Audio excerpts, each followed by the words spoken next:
Hello friends, இன்னைக்கு நம்ம இந்த வீடியோவில் 7ஆம் வகுப்பு அறிவியல் பாடம் அதில் 2ஆம் பருவம். அந்த 2ஆம் பருவத்துக்கு பின்னாடி இருக்க ஒவ்வொரு யூனிட், அதற்கு பின்னாடி இருக்கிற கேள்விகள் மற்றும் அதற்கான விடைகளை ஒன் பை ஒன்னாக பார்ப்போம். இது 2ஆம் பருவத்தில் கொடுக்கப்பட்ட பொருளடக்கம்.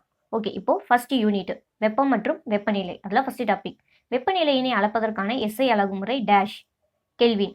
வெப்பநிலைமானியில் உள்ள குமிழானது வெப்பமான பொருளின் மீது வைக்கப்படும் போது அதில் உள்ள திரவம் விரிவடைகிறது.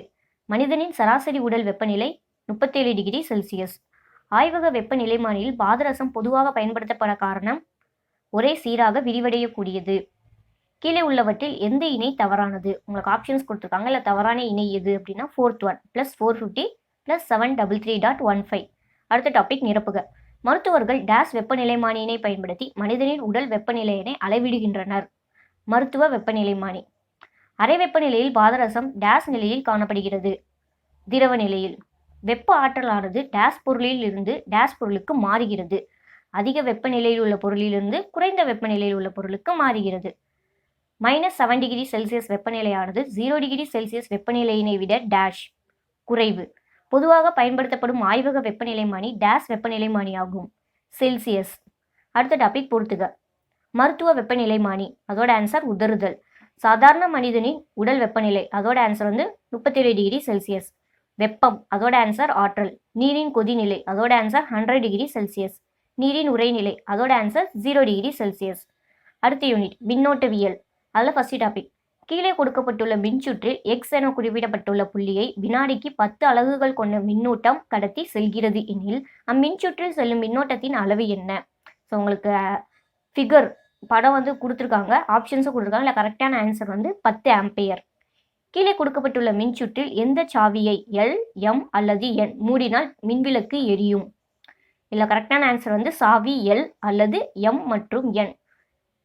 அடுத்து சிறிய அளவிலான மின்னோட்டங்கள் மில்லி ஆம்பியரில் எம்ஏ அளக்கப்படுகிறது எனில் 0.25 ஆம்பியர் மின்னோட்டத்தினை மில்லி ஆம்பியரில் கூறுக. கரெக்டான ஆன்சர் 250 மில்லி ஆம்பியர். கீழ்காணும் எந்த மின்சுற்றில் மின்விளக்குகள் தொடரிணைப்பில் இணைக்கப்பட்டுள்ளது? ஸோ உங்களுக்கு 4 படம் கொடுத்துருக்காங்க. இல்லை கரெக்டான ஆன்சர் செகண்ட் ஒன். அடுத்த டாபிக் நிரப்புக. மரபு மின்னோட்டத்தின் திசை எலக்ட்ரானின் பாயும் திசைக்கு டேஸில் அமையும். எதிரில். ஓரளவு கூலும் மின்னோட்டமானது ஏறக்குறைய டேஸ் புரோட்டான்கள் அல்லது எலக்ட்ரான்களை கொண்டிருக்கும். 6.242 × 10^18. மின்னோட்டத்தை அளக்க டேஸ் என்ற கருவி பயன்படுத்தப்படுகிறது. அம்மீட்டர். மின்கடத்து பொருட்களில் எலக்ட்ரான்கள் அணுக்களோடு டேஸ் பிணைக்கப்பட்டிருக்கும். தளர்வாக. மின்கடத்து திறனின் எஸ்ஐ அலகு டேஸ் ஆகும். Siemens per metre. அடுத்த டாபிக் சரியா தவறா? எலக்ட்ரான் ஓட்டத்தின் திசை மரபு மின்னோட்டத்தின் திசையிலே அமைகிறது. தவறு. எதிர் திசையில தான் அமையும். வீடுகளில் உள்ள மின் இணைப்பில் அதிக மின்பளு இருந்தால் மின் உருகு இலை உருகாது. தவறு. மின் இலை உருகிரும். பக்க இணைப்பில் மின் சாதனங்கள் கிளைகளாக பிரிக்கப்படுகின்றன. சரி. மின்னோட்டத்தினை ஏ என்ற குறியீட்டால் குறிப்பிடுகிறோம். தவறு. மின்னோட்டத்தினை ஐ என்ற குறியீடு தான் யூஸ் பண்ணுவோம். புரைக்கடத்தியின் மின் கடத்து திறன் கடத்தி மற்றும் கடத்தா பொருட்களின் மின் கடத்து திறனின் மதிப்புகளுக்கு இடையே அமையும். சரி. அடுத்த டாபிக் பொறுத்துக. மின்கலம், அதோட ஆன்சர் வேதியாற்றலை மின்னாற்றலாக மாற்றும் சாதனம். சாவி, அதோட ஆன்சர் மின்சுற்றை திறக்க அல்லது மூட பயன்படுகிறது. மின்சுற்று, அதோட ஆன்சர் மின்னோட்டம் செல்லும் ஒரு துண்டிப்பான் மூடிய பாதை. குறுசுற்று, அதோட ஆன்சர் அதிக மின்பளு. மின் உருகி, அதோட ஆன்சர் மின்சுற்றில் பயன்படுத்தப்படும் ஒரு பாதுகாப்பு சாதனம். அடுத்த டாபிக் கூற்று காரணம். கூற்று. தாமிரம் மின் கடத்து கம்பிகள் உருவாக்க பயன்படுகிறது. காரணம் தாமிரம் குறைந்த மின் தடையை கொண்டுள்ளது. ஆப்ஷன்ஸ் கொடுத்துருக்காங்க. இல்லை கரெக்டான ஆன்சர் ஃபர்ஸ்ட் ஒன் ஏ மற்றும் ஆர் இரண்டும் சரி. மேலும் ஆர் என்பது ஏக்கான சரியான விளக்கமாகும். செகண்ட் ஒன் கூற்று. அரிதிர் கடத்திகள் மின்னோட்டத்தை தன் வழியே அனுமதிப்பதில்லை. காரணம் அரிதிர் கடத்திகளில் கட்டுரா எலக்ட்ரான்கள் இல்லை. ஆப்ஷன்ஸ் கொடுத்துருக்காங்க. கரெக்டான ஆன்சர் ஃபர்ஸ்ட் ஒன் தான். ஏ மற்றும் ஆர் இரண்டும் சரி. மேலும் ஆர் என்பது ஏக்கான சரியான விளக்கமாகும். அடுத்த யூனிட் நம்மை சுற்றி நிகழும் மாற்றங்கள். அல்ல ஃபர்ஸ்ட் டாபிக் கம்பளி நூலினை கொண்டு ஸ்வெட்டர் தயாரிக்கப்பட்டால் அம்மாற்றத்தினை டேஸாக வகைப்படுத்தலாம். இயற்பியல் மாற்றம். பின்வருவனவற்றுள் டேஸ் வெப்பம் கொள் மாற்றங்கள் ஆகும். ஆவியாதல் மற்றும் உருகுதல். கீழ்கண்டவற்றில் டேஸ் வேதியியல் மாற்றங்களாகும். பசுஞ்சாணம் உயிர் எரிவாயுவாவது. டேஸ் என்பது கால ஒழுங்கு மாற்றத்திற்கு ஒரு எடுத்துக்காட்டாகும். கடலில் அலைகள் தோன்றுவது. டேஸ் வேதி மாற்றம் அல்ல. துருவ பனிக்குமிழ்கள் உருகுவது. அடுத்த டாபிக் நிரப்புக. ஒரு பலூனில் உள்ள வெப்ப காற்றினை அடைப்பது டேஸ் மாற்றமாகும். இயற்பியல். தங்க நாணயத்தினை ஒரு மோதிரமாக மாற்றுவது டேஸ் மாற்றமாகும். இயற்பியல். ஒரு கேஸ் சிலிண்டரின் திருகினை திருப்புவதன் மூலம் டேஸ் எரிபொருள் டேஸ் எரிபொருளாக மாறும். இது டேஸ் மாற்றத்திற்கு எடுத்துக்காட்டாகும். திரவ எரிபொருள் வாயு எரிபொருளாக மாறும்.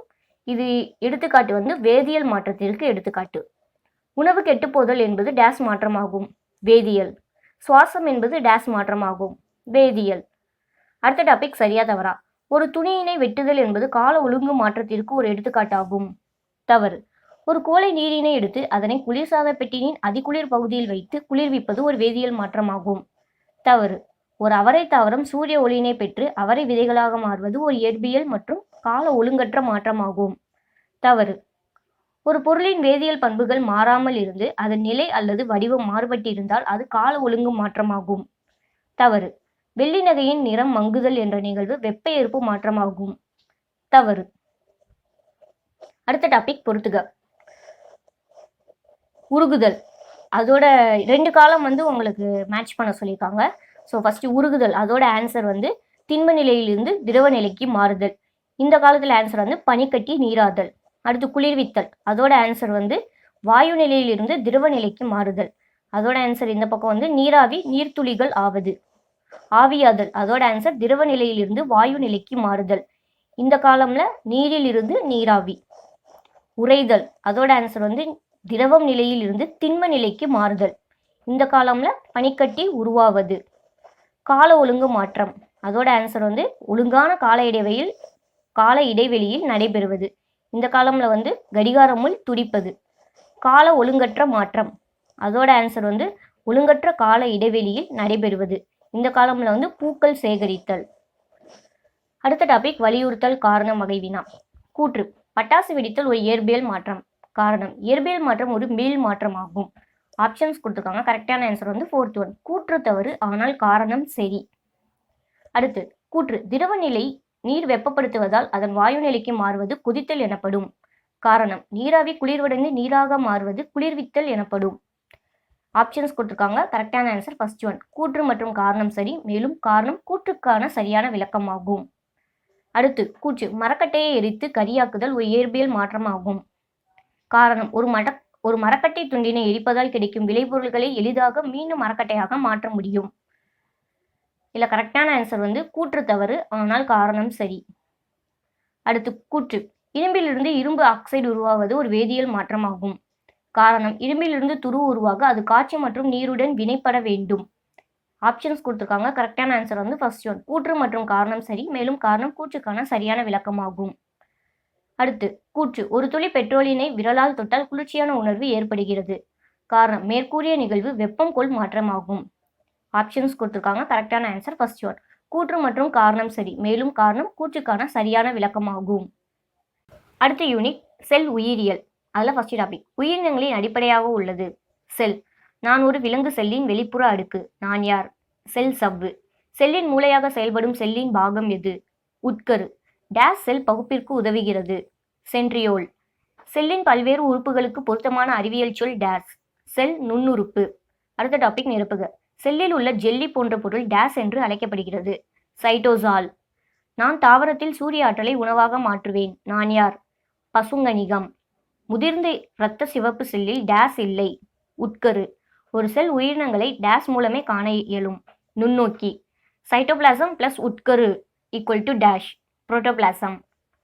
அடுத்த டாபிக் சரியா தவறா. விலங்கு செல்லில் செல் சுவர் உள்ளது. தவறு. சால்மோனெல்லா என்பது ஒரு செல்லால் ஆன பாக்டீரியா ஆகும். சரி. செல் சவ்வு அனைத்தையும் ஊடுருவ அனுமதிக்கக்கூடியது. தவறு. தாவர செல்களில் மட்டுமே பசுங்கணிகள் உள்ளன. சரி. மனித வயிறு ஒரு உறுப்பாகும். சரி. ரைசோவோம் ஒரு சவ்வுடன் கொண்ட சிறிய நுண்ணுறுப்பு ஆகும். சரி. அடுத்த டாபிக் பொறுத்துக. கடத்தும் கால்வாய், அதோட ஆன்சர் எண்டோபிளாசா வலைப்பின்னல்.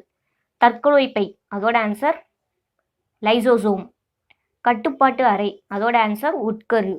ஆற்றல் மையம், அதோட ஆன்சர் மைட்டோகாண்ட்ரியா. உணவு தயாரிப்பாளர், அதோட ஆன்சர் பசுங்கணிகம். அடுத்த டாபிக் வலியுறுத்தல். திசு என்பது மாறுபட்ட செல்களை கொண்ட ஒரு குழு. காரணம். தசை திசு தசை செல்களால் ஆனது. இதுக்கு ஆப்ஷன்ஸ் கொடுத்துருக்காங்க. கரெக்டான ஆன்சர் ஃபர்ஸ்ட் ஒன். ஏ மற்றும் ஆர் இரண்டும் சரியானவை. அடுத்து வலியுறுத்தல். பெரும்பான்மை செல்களை நேரடியாக வெறும் கண் கொண்டு பார்க்க முடியாது. ஏனெனில் காரணம் செல் மிக நுண்ணியது. ஆப்ஷன்ஸ் கொடுத்துருக்காங்க. கரெக்டான ஆன்சர் வந்து ஃபர்ஸ்ட் ஒன். ஏ மற்றும் ஆர் இரண்டும் சரியானவை. அடுத்த யூனிட் வகைப்பாட்டியலின் அடிப்படைகள். அதில் ஃபர்ஸ்ட் டாபிக். கீழ்கண்டவற்றுள் வகைப்பாட்டியலுக்கு எது இன்றியமையாதது? ஆப்ஷன்ஸ் என்ன கொடுத்துருக்காங்க? ஒற்றுமை, வேறுபாடு, இரண்டும் எதுவும் இல்லை. இதில் ரெண்டுமே கரெக்டு தான். ஒற்றுமை, வேறுபாடு ரெண்டுமே கரெக்டான ஆன்சர். ஏறத்தாழ புவியில் காணப்படும் சிற்றினங்களின் எண்ணிக்கை 8.7 மில்லியன். உயிரி உலகில் மிகப்பெரிய பிரிவு பேருலகம். ஐந்துலக வகைப்பாடு யாரால் முன்மொழியப்பட்டது? விட்டேக்கர். புறாவின் இருச்சொற்பெயர் கொலம்பா லிவியா. அடுத்த டாபிக் நிரப்புக. டேஸ் 1623 இருச்சொற்பெயரிடும் முறையை அறிமுகப்படுத்தினார். காஸ்வார்ட் பாய்கின். சிற்றினம் என்பது டேஸ் வகைப்பாட்டியலின் நிலையாகும். அடிப்படை. டேஸ் பச்சையமற்ற மற்றும் ஒளிச்சேர்க்கை தன்மையற்றது. பூஞ்சை. வெங்காயத்தின் இருச்சொற்பெயர் டேஷ். அல்லியம் சட்டைவாம். டேஷ் தந்தை கரோலஸ் லின்னேயஸ் ஆவர். நவீன வகைப்பாட்டியலின் தந்தை. அடுத்த டாபிக் சரியா தவறா? உயிரினம் உருவாகுதல் மற்றும் பரிணாம முக்கியத்துவத்தை அறிய வகைப்பாட்டியல் உதவுகிறது. சரி. மீன்கள் நீரில் வாழும் முதுகெலும்புடையவை ஆகும். சரி. 1979 ஆண்டு ஐந்துலக வகைப்பாடு முன்மொழியப்பட்டது. தவறு. உண்மையான உட்கூறு புரோகேரியாட்டிக் செல்களில் காணப்படுகிறது. தவறு. விலங்கு செல்கள் செல் சுவர் பெற்றவை. தவறு. அடுத்த டாபிக் பொறுத்துக. முனிரா அதோட ஆன்சர் பாக்டீரியா. புரோட்டிஸ்டா அதோட ஆன்சர் யுக்ளினா. பூஞ்சை அதோட ஆன்சர் மோல்டுகள். பிளாண்டே அதோட ஆன்சர் வேம்பு. அனிமேலியா அதோட ஆன்சர் வண்ணத்து பூச்சி. அடுத்த டாபிக் கூற்று மற்றும் காரணங்களால் வினாக்கள். கூற்று. இருச்சொல் பெயர் என்பது உலகளாவிய பெயராகும். இது இரு பெயர்களை கொண்டது. காரணம் கரோலஸ் லின்னேயஸ் என்பவரால் முதலில் இது அறிமுகப்படுத்தப்பட்டது. ஆப்ஷன்ஸ் கொடுத்துருக்காங்க. இல்லை கரெக்டான ஆன்சர் வந்து செகண்ட் ஒன். கூற்று சரி, காரணம் தவறு. அடுத்து கூற்று. அடையாளம் காணுதல், வகைப்படுத்துதல், தொகுத்தல் ஆகியவை வகைப்பாட்டியலின் அவசியமானவை. காரணம் இவை வகைப்பாட்டியலின் அடிப்படை படிநிலைகள். ஆப்ஷன்ஸ் கொடுத்துருக்காங்க. இல்லை கரெக்டான ஆன்சர் செகண்ட் ஒன். கூற்று சரி, காரணம் தவறு. ஸோ ஃபைனலாக இவ்வளோதான் 2ஆம் பருவம் 7ஆம் வகுப்பில் நம்ம பார்த்து முடிச்சிட்டோம். ஸோ இந்த வீடியோ பிடிச்சிருந்தா லைக் பண்ணுங்கள், கமெண்ட் பண்ணுங்கள், ஷேர் பண்ணுங்கள். இதே மாதிரி எக்ஸாம் ரிலேட்டட் வீடியோஸ் பார்க்க மறக்காமல் ஷைன்வே மெட்டீரியல் சேனலை சப்ஸ்கிரைப் பண்ணிட்டு பக்கத்தில் பெல் ஐக்கானையும் ப்ரெஸ் பண்ணிடுங்க. All the best.